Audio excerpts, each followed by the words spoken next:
Hai teman-teman, apa kabar? How are you? Have a look. Di video kali ini aku bakalan nge-review novel fantasy series yang sempat booming banget di tahun 2014-2015an, yaitu adalah si Red Queen series. Tapi sebelum videonya dimulai, kalian jangan lupa untuk subscribe dan klik lonceng notifikasinya di bawah ya.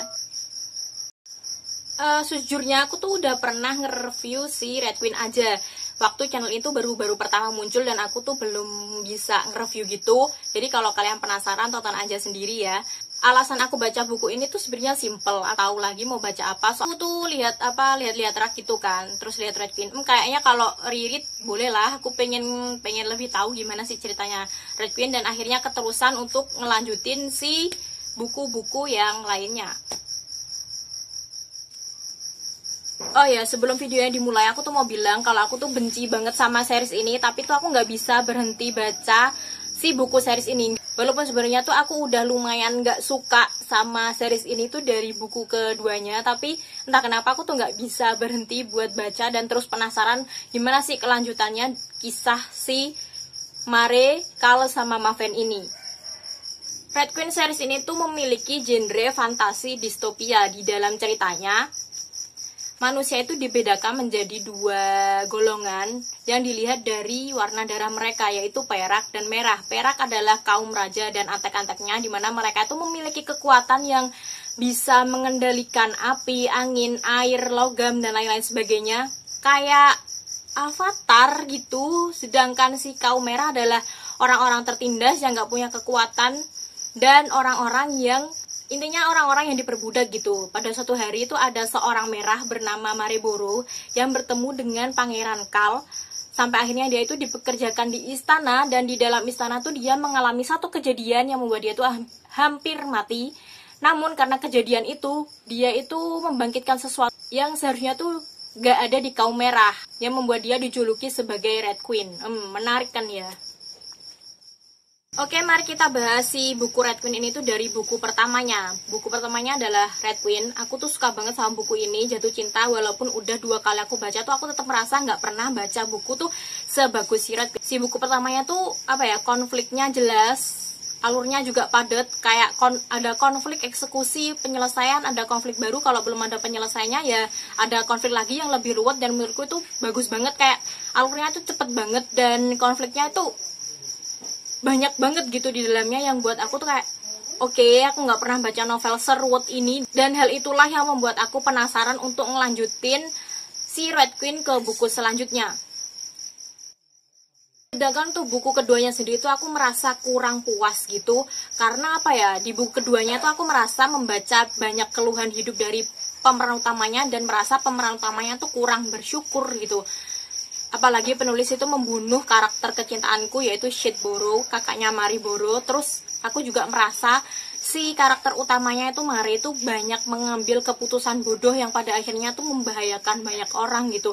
Alurnya juga lambat, terus konfliknya juga kurang ngena gitu, kayak nggak jelas gitu konfliknya apa, bukan konflik yang ku ekspektasikan dari buku pertamanya. Dan sebenarnya aku tuh udah males baca Red Queen series dari buku keduanya karena ya tadi alasannya.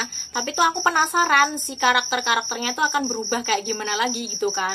Soalnya penulis tuh membuat perubahan karakternya itu semanusiawi mungkin gitu. Aku penasaran Mare bakalan jadi manusia yang kayak gimana, Cal bakal jadi kayak gimana, sama Maven tuh bakalan jadi kayak gimana. Jujur buku ketiganya lebih seru daripada buku keduanya, karena konfliknya tuh lebih ngena, lebih sedap, dan lebih nendang, karena ada intrik politik yang tarik ulur bikin gemes. Sayangnya aku tuh masih membaca keluhan hidup Mare yang kayaknya nggak habis-habis gitu. Malah kekhawatiran dia itu semakin menjadi-jadi. Aku toleransi sih, karena konfliknya di sini tuh emang greget banget. Menurutku alurnya lumayan cepet, dan perubahan karakternya tuh juga ada. Walaupun perubahan karakter utamanya Mare tuh baru ada di tengah-tengah, dia tuh kayak jadi jauh lebih baik daripada sebelumnya. Tapi sayangnya aku tuh nggak menemukan perubahan di diri Maven gitu. Kayak dari buku 1 sampai 3 tuh Maven ya gitu-gitu aja gitu, cuma ditambahin dikit-dikit doang gitu. Dan aku tuh kurang puas, soalnya tuh aku bucin banget sama Maven. Aku tuh suka banget sama Maven, nggak tahu kenapa tuh kayak pengen banget gitu, pengen tahu lebih gitu soal Maven. Tapi sayangnya Maven gak diceritain lebih gitu, cuma iya gitu doang gitu loh. Kenapa gitu, kenapa? Mari kita bahas buku penutupnya Red Queen series, yaitu adalah Wardrobe. Banyak orang yang bilang kalau buku serian terakhir Red Queen series ini membosankan, dan aku setuju. Entah dibuat untuk menyaingi jumlah halaman dari buku ketiga atau emang karena apa aku nggak tahu. Tapi jujur buku ini menurut aku membosankan. Dari segi alur dan narasinya membosankan. Penulis membuat narasinya tuh terlalu detail. Terus alurnya yang bertele-tele, apalagi narasinya tuh dibagi menjadi 3, Mare, Evangeline, sama Iris. Mare dan Evangeline boleh lah, tapi Iris tuh nggak guna. Kenapa ada narasinya Iris gitu? Dia tuh nggak siapa karakter baru, kenapa nggak Maven aja gitu? Soalnya aku tuh pengen tahu Maven itu berubah jadi kayak gimana di sini. Dan sayangnya Maven tuh nggak dijelasin kenapa gitu. Kenapa buat karakternya dari awal tuh sudah memikat seperti itu, tapi tuh nggak dijelasin di akhir gitu.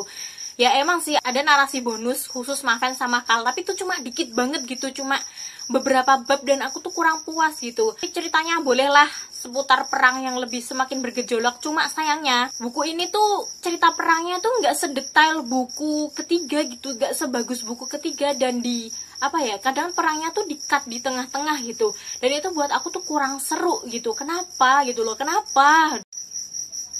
Nah, aku sendiri tuh kasih 4 buku ini rating yang berbeda-beda. Pertama adalah Red Queen, aku tuh kasih buku ini rating 4,8. Terus ada Glass Award, aku tuh kasih buku ini rating 3,2. Terus buku yang ketiga King's Cage, aku tuh kasih rating buku ini tuh 4. Dan yang terakhir Wardrobe, aku tuh kasih buku ini rating 3 aja, karena aku kurang puas sama bukunya. So, buat kalian yang udah baca buku ini, menurut kalian tuh buku ini gimana?